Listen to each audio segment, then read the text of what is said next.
ନମସ୍କାର ଦର୍ଶକ ବନ୍ଧୁ, ମୁଁ ଜୀବନ ସ୍ୱାଗତ କରୁଛି ମୋର ଆଜିର ଆଉ ଏକ ନୂଆ ଭିଡ଼ିଓରେ। ତ ଦର୍ଶକ ବନ୍ଧୁ, ଆଜି ଆମେ ଭିଡ଼ିଓରେ ଆପଣଙ୍କୁ ମୁଁ ଜଣେଇବି କି ଆମ ଯେଉଁ ନୂଆ ଚାଷୀ ଭାଇମାନେ ଯେଉଁମାନେ କି ରବି ଫସଲ ପାଇଁ ଆପଣଙ୍କ ଟୋକନ୍ ଆସିବାର ଥିଲା, ତ ସେଇ ରବି ଫସଲ ଟୋକନ୍ ଆପଣଙ୍କର ଏବେ ଆସିଯାଇଛି, ଯେଉଁଟାକି ଆପଣମାନେ କେମିତି ଅନଲାଇନ୍ ମାଧ୍ୟମରେ ଆପଣ ଚେକ୍ କରିପାରିବେ। ତ ସେଇ ବିଷୟରେ ମୁଁ ଟୋଟାଲ୍ ଡିଟେଲ୍ସ ଭାବରେ ଆପଣଙ୍କୁ ଜଣାଇବା ପାଇଁ ଯାଉଛି। ତା ପୂର୍ବରୁ ଯଦି ଆପଣ ଭିଡ଼ିଓରେ ନୂଆ ଅଛନ୍ତି ତ ଭିଡ଼ିଓକୁ ଲାଇକ୍ କରି ଚ୍ୟାନେଲଟିକୁ ସବସ୍କ୍ରାଇବ୍ କରିବା ପାଇଁ ଜମା ବି ଭୁଲନ୍ତୁନି। ତ ଦର୍ଶକ ବନ୍ଧୁ, କିଛି ଦିନ ପୂର୍ବରୁ ମୁଁ ଆପଣଙ୍କୁ କହିଥିଲି କି ଆପଣଙ୍କ ଧାନ ଟୋକନ୍ କେମିତି କ'ଣ କେତେ କୁଇଣ୍ଟାଲରେ ଆପଣ ଧାନ ପାଇପାରିବେ, କେତେ କୁଇଣ୍ଟାଲ ଦେଲେ ଆପଣ ଧାନ ଆପଣଙ୍କ କେତେ ଟଙ୍କା ଲେଖା ପାଇପାରିବେ, ସେ ବିଷୟରେ ମୁଁ ଆଗକୁ ଚ୍ୟାନେଲ ମଧ୍ୟ କହିସାରିଛି। ଆପଣ ଚେକ୍ କରିପାରିବେ, କିନ୍ତୁ ଆଜି ମୁଁ ଆପଣଙ୍କୁ ପୁରା ଡିଟେଲ୍ସ ଭାବେ କହିଦେଉଛି ଆପଣଙ୍କ ଧାନ ଟୋକନ୍ ଯେଉଁ ଆସିଛି ଆପଣଙ୍କ ଟୋକନ୍ କେମିତି ଆପଣ ପାଇପାରିବେ ଅନଲାଇନ୍ ମାଧ୍ୟମରେ, ଏବଂ ଆପଣମାନେ କେତେ କୁଇଣ୍ଟାଲରେ ଦେଲେ ଆପଣମାନେ 3100 ଟଙ୍କା ଧାନ ପାଇବେ ଏବଂ କେତେ କୁଇଣ୍ଟାଲ ନଦେଲେ ଆପଣମାନେ 2300 ଟଙ୍କା ଧାନ ପାଇବେ। ଠିକ୍ ଅଛି, ତ ଚାଲନ୍ତୁ ସେଇ ବିଷୟରେ ଟୋଟାଲ୍ ଡିଟେଲ୍ସ ଭାବେ ଜାଣିବା। ତ ଦେଖନ୍ତୁ, ପ୍ରଥମେ ଆପଣ କ'ଣ କରିବେ, ଯଦି ମୁଁ ଆପଣଙ୍କୁ ଧାନ ଟୋକନ୍ ବିଷୟରେ ଆପଣଙ୍କୁ କହିବା ପାଇଁ ଯାଉଛି, ତା ପୂର୍ବରୁ ମୁଁ ଆପଣଙ୍କୁ କହିଦେଉଛି କି ଦେଖନ୍ତୁ, ବର୍ତ୍ତମାନ ଆପଣଙ୍କର ଧାନ ଆପଣ ଯେଉଁ ବିକ୍ରି କରିବା ପାଇଁ ଯାଉଛନ୍ତି ରବି ଫସଲ ଧାନ, ଯାହାକି ଆପଣଙ୍କର 3100 ଟଙ୍କା ଆପଣଙ୍କର ଧାନ ରେଟ୍ ରହୁଛି।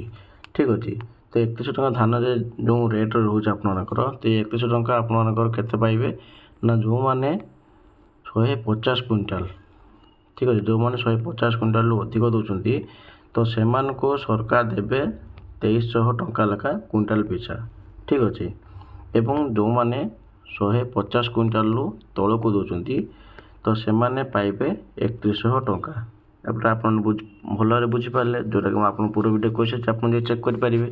ବର୍ତ୍ତମାନ ଆପଣଙ୍କୁ ମୁଁ କହିବି କ'ଣ ନା ଧାନ ଟୋକନ୍ କେମିତି ଆପଣ ଚେକ୍ କରିପାରିବେ ନିଜ ମୋବାଇଲ ମାଧ୍ୟମରେ। ଦେଖନ୍ତୁ, ପ୍ରଥମେ ଆପଣ କ'ଣ କରିବେ ନା ନିଜର ଆପଣମାନେ ଗୁଗୁଲ୍ ବ୍ରାଉଜରକୁ ଆପଣ ପଳାଇଯିବେ। ବ୍ରାଉଜର କଲା ପରେ ସେଇଟା ଆପଣଙ୍କୁ ସର୍ଚ୍ଚ କରିବାର ଅଛି ଫୁଡ୍ ଓଡ଼ିଶା।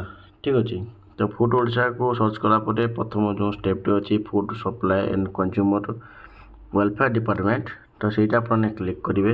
କ୍ଲିକ୍ କରିସାରିଲା ପରେ ଆପଣଙ୍କୁ ସେ ଟୋଟାଲ୍ ଅଫିସିଆଲ ୱେବସାଇଟ୍କୁ ଆପଣଙ୍କୁ ନେଇଯିବ।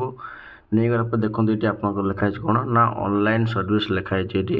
ତ ଏ ଅନଲାଇନ୍ ସର୍ଭିସ୍କୁ କ୍ଲିକ୍ କରିବେ ଏବଂ ଏ ଦେଖନ୍ତୁ ଲେଖା ହେଇଛି ଆପଣ କ'ଣ ନା ଟ୍ରାନ୍ସପାରେନ୍ସି ପୋର୍ଟାଲ୍। ଠିକ୍ ଅଛି, ତ ଏ ଟ୍ରାନ୍ସପାରେନ୍ସି ପୋର୍ଟାଲ୍ ଉପରେ କ୍ଲିକ୍ କଲା ପରେ ଆପଣମାନଙ୍କର ଟୋଟାଲ୍ ଡିଟେଲ୍ସ ଭାବେ ଏଠି ଆପଣଙ୍କୁ ସବୁ ବାହାରି ଆସିବ। ଠିକ୍ ଅଛି, ତ ଯେହେତୁ ଆମ ଧାନ ଟୋକନ୍ ଆପଣଙ୍କୁ ଆମର ଇନକ୍ୱାରି କରିବାର ଅଛି, ଦେଖନ୍ତୁ ସେଠି ମୋତେ ଲେଖା ହେଇଛି ଏଠି କ'ଣ ନା inquiry token status under PPAS। ଠିକ୍ ଅଛି, ତ ଏଇଠି ଆପଣମାନେ କ୍ଲିକ୍ କରିବେ। କ୍ଲିକ୍ କଲା ପରେ ସେ ଆପଣଙ୍କୁ କ'ଣ ମାଗୁଛି ଦେଖନ୍ତୁ, ଆପଣଙ୍କ PPAS ମାଗୁଛି ଆପଣଙ୍କୁ ଏଣ୍ଟର ୟୋର ଫାର୍ମର କୋଡ଼୍। ଠିକ୍ ଅଛି, ଯେଉଁଟାକି ମୁଁ ଆପଣଙ୍କୁ କହିଥିଲି କି ଆପଣଙ୍କର ଫାର୍ମର କୋଡ଼୍ ଆପଣଙ୍କୁ ନିହାତି ଭାବେ ଦରକାର। ଠିକ୍ ଅଛି, ଫାର୍ମର କୋଡ଼୍ ଏଠି ଦେବେ ଆପଣମାନେ, ଯେଉଁଟାକି ଆପଣଙ୍କ ଫାର୍ମର ଆଇଡ଼ି ଯେଉଁଟା ଅଛି ସେଇଟା ଆପଣ ଏଠି ଦେବେ। ଦେଲା ପରେ ଆପଣ ଏଠି ଚେକ୍ ଉପରେ ଆପଣମାନେ କ୍ଲିକ୍ କରିବେ। ଠିକ୍ ଅଛି, ତ ଚେକ୍ ଉପରେ କ୍ଲିକ୍ କଲା ପରେ ଆପଣ କ'ଣ କରିବେ ନା ଆପଣଙ୍କ ଯେଉଁ ମୋବାଇଲ ନମ୍ବର ରେଜିଷ୍ଟର ଥିବ ଆପଣଙ୍କର ଧାନ ଟୋକନ୍ ସହିତ, ସେ ଧାନ ଟୋକନ୍କୁ ଆପଣଙ୍କ ଗୋଟେ OTP ଆସିବ ଏବଂ ସେଇ OTPରେ ଆପଣମାନେ କ୍ଲିକ୍ କରିକି ଆପଣ ନିଜ ଧାନ ଷ୍ଟାଟସ୍ ଆପଣ ଚେକ୍ କରିପାରିବେ। ତ ସେ ଷ୍ଟାଟସ୍ ଆପଣ ଜାଣିପାରିବେ କି ଆପଣମାନେ କେତେ କୁଇଣ୍ଟାଲ ଧାନ ଦେଇପାରିବେ ସୋସାଇଟିରେ ଏବଂ କେତେ ଆପଣ ଯେଉଁ ଧାନ କେଉଁ ତାରିଖରେ ଆପଣଙ୍କର ଅଛି ଧାନ ଦେବା ପାଇଁ, ସେଟା ମଧ୍ୟ ଟୋଟାଲ୍ ଡିଟେଲ୍ସ ଆପଣମାନେ ଜାଣିପାରିବେ।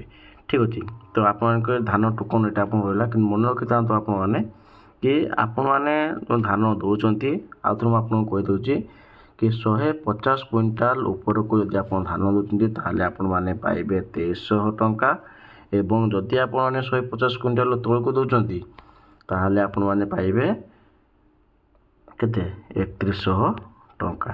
ଠିକ୍ ଅଛି, ତ ଏଇଟା ହେଉଛି ଫୁଲ୍ ଇନଫର୍ମେସନ୍ ଏବଂ ଆପଣଙ୍କୁ କହିଦେଲି ଧାନ ଟୋକନ୍ କେମିତି ହୁଏ। ଏମିତି ବି ଆପଣମାନଙ୍କର ମୋବାଇଲକୁ ମଧ୍ୟ ମେସେଜ୍ ମଧ୍ୟ ଆପଣଙ୍କ ଚାଲି ଆସିଥିବ। ଯେଉଁମାନଙ୍କ ମୋବାଇଲକୁ ମେସେଜ୍ ନ ଆସିବ ସେଇଭଳି ଭାବେ ଆପଣମାନେ ଅନଲାଇନ୍ରେ ମଧ୍ୟ ଆପଣ ଚେକ୍ କରିପାରିବେ। ଏଇଟା ହେଉଛି ତା ଫୁଲ୍ ପ୍ରୋସେସ୍ଟା ଆପଣଙ୍କୁ ମୁଁ ଜଣାଇଦେଲି। ଆଉ ଆଶା କରିବି କି ଆପଣଙ୍କୁ ଆଜି ଭିଡ଼ିଓଟି ଭଲ ଲାଗିଥିବ। ଯଦି ଭିଡ଼ିଓଟି ଭଲ ଲାଗିଥିବ ତ ଭିଡ଼ିଓକୁ ଲାଇକ୍ କରି ଚ୍ୟାନେଲଟିକୁ ସବସ୍କ୍ରାଇବ୍ କରିବା ପାଇଁ ଜମା ବି ଭୁଲନ୍ତୁନି।